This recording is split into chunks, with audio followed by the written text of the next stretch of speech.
مولانا اشرف علی تھانوی کی کتاب بہشتی زیور کے بارے میں روشنی ڈالیں. کیا روشنی ڈالیں بھائی اس کے بارے میں؟ وہ ساری دنیا میں معروف کتاب ہے، عام کتاب ہے.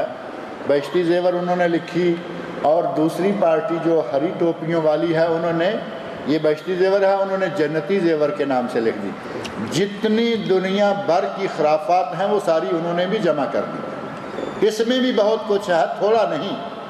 نام سے بہشتی زیور ہے لیکن اس کے اندر بھی ایک مسلک کی ترجمانی کی ہے. کتاب و سنت کی بہت کم مسلک کی ترجمانی ہے کہ چونکہ میں فلاں کا مقلد ہوں، میں نے وہی رہنا ہے، وہی کہنا ہے.